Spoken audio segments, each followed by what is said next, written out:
We got breaking news for the Cleveland Browns, folks. They are trading with the Cincinnati Bengals.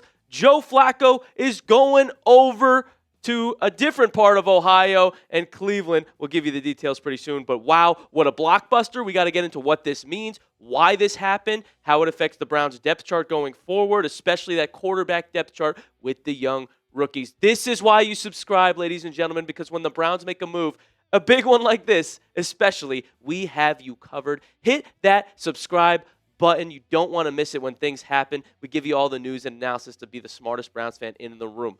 Here is the official trade between the Browns and the Bengals. Cleveland gets a 5th-round pick from Cincinnati in return. It's a late pick swap because the Bengals will get the Browns' 6th-round pick and veteran quarterback Joe Flacco. Wow, wow, wow. The Bengals need a quarterback desperately. Jake Browning, if you watch him, is one of the worst starting quarterbacks in the NFL. He misses guys consistently. They needed someone. We had someone we didn't need. Oh, my goodness, a blockbuster. Fans, what's going through your head right now?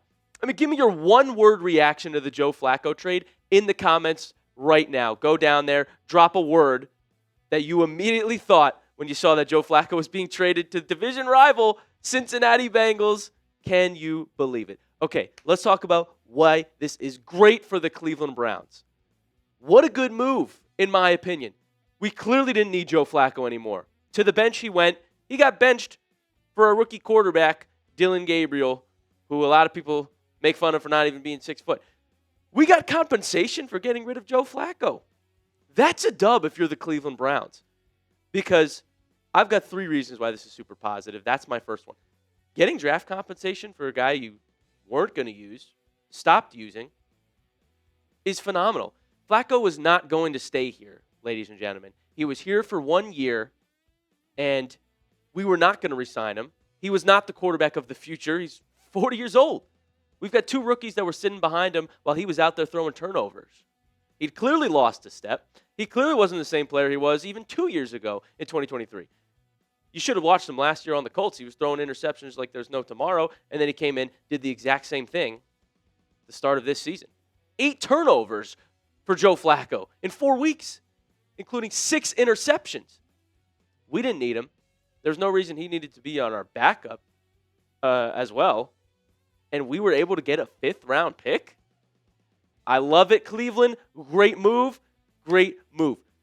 Why this is even better, though, for their future and for the now. We believe in the rookies. There's some confidence now.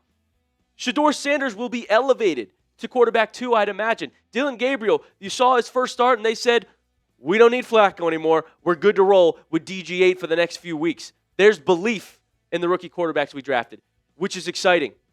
The rookies that we drafted this year are exciting.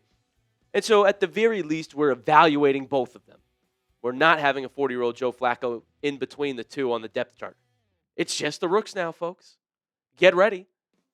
I mean, Shedeur has to be the clear backup going forward now that there's no one else in the way. We're going to see both. He was just taking up a roster spot, was Joe Flacco. Let's see what Gabriel has. Let's build off the performance he had against Minnesota, which was clean overall, right? Like, it was nothing flashy, nothing crazy, but he completed some accurate short passes.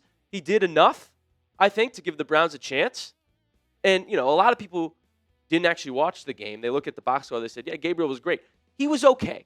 He was fine. It was worth starting. It's worth starting him again in the next couple weeks to see what we have in Dillon Gabriel going forward. That depth chart looks a lot different now, though. I mean, you also have Bailey Zappe on the practice squad. Be interesting to see if Cleveland calls him up or signs Zappe to the active roster. But now, the clear 1 and 2 is the rookies. We can finally evaluate the 2 youngins that we drafted. Cleveland has been needing a quarterback of the future for so many years, folks. Let's see what we've got. Let's evaluate both of them this year. Gabriel, we're going to get a good sample size for both now, too, I would imagine. It's only week 6, ladies and gentlemen, and we've got future to evaluate in Cleveland with nothing stopping them. An interesting report about this, by the way, too, is that the Bengals never called the Giants for Jameis Winston, our old friend, or Russell Wilson. That means they believed a little bit more in Joe Flacco. Well, I don't know if they were watching Browns football at all this year, but they don't realize how bad he was. Maybe it's because we almost beat the Bengals when we had Flacco. But outside of that game, it was turnover central for Joe. It was inaccurate passes. It was immobile. He can't leave the pocket. I mean, we really don't need him. I'm honestly very excited about this trade for Cleveland. It's a blockbuster. It's showing good signs for the future. You got paid a draft pick for getting rid of a guy you weren't going to need. I'm loving it. And there's one more reason I'm really liking this trade, which I'm going to tell you. But first, I want to tell you that this episode is brought to you by PrizePicks. You and I make decisions every day, just like the Browns made. But on PrizePicks, being right can get you paid. Don't miss any of the excitement this season on PrizePicks, where it's good to be right. And honestly, I'm just so hyped that Browns football is back on Sundays. The rookies look great. Things are looking up, and all is right with the world with football on our TVs. I'm big into daily fantasy with PrizePicks. I'm obsessed with it because it makes all the games more entertaining. And before the Browns play, I lock in on all my players in my lineup and their player projections. PrizePicks is simple to play. Just pick more or less on 2 to 6 player stat projections. If you get your picks right, you could cash in. And PrizePicks invented the flex play, which means you can still cash out if your lineup isn't perfect. You can double your money even if one of your picks doesn't hit. You know I had to make another lineup for the week, ladies and gentlemen. We're starting with the early game. Give me Jalen Hurts more than half a passing touchdown on Thursday Night Football. Dillon Gabriel, who is the clear number one without Flacco, I like his rushing yards. More than 11.5 rushing yards. I think he'll get one scramble. We saw him try it a couple times. Finally, Tua, give me more than 2.5 rush yards. I mean, that is nothing. I imagine Tua will get that. He's done it pretty much every single week this season. If you want to try and make some money, there's my lineup. You can follow me and download the app today. Use code CLNS to get $50 in lineups after you play your first $5 lineup. That's code CLNS to get $50 in lineups after you play your first $5 lineup. PrizePicks. It's good to be right. All right, folks, getting into the final positive note for the Cleveland Browns about this Joe Flacco trade.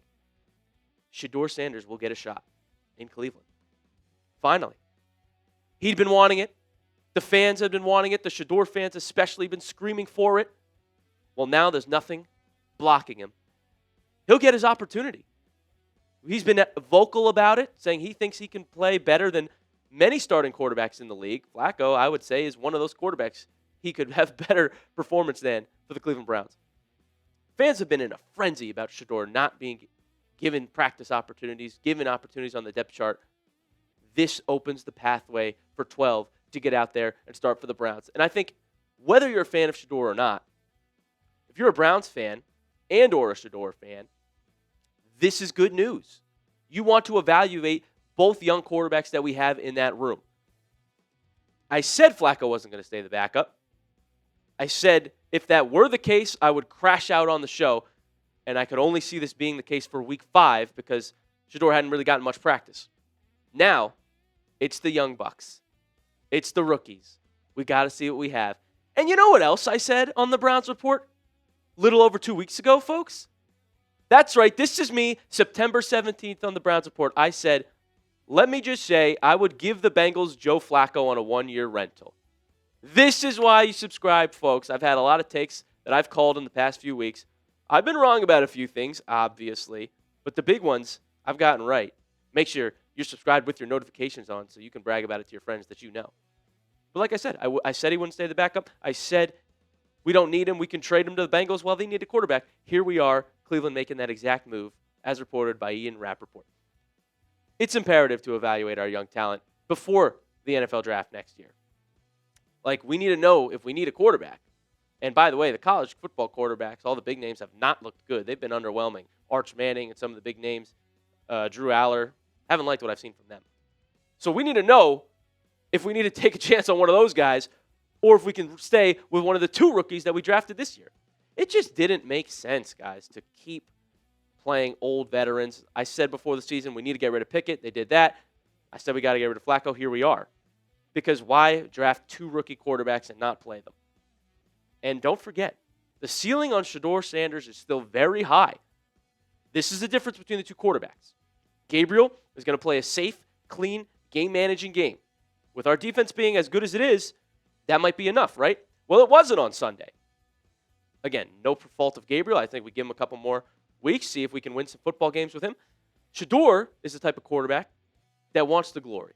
He's going to go and try and win you the football game. He is going to, sometimes that might lead to more mistakes. Other times that's going to lead to some stellar performances where he feels he has to put the offense on his back.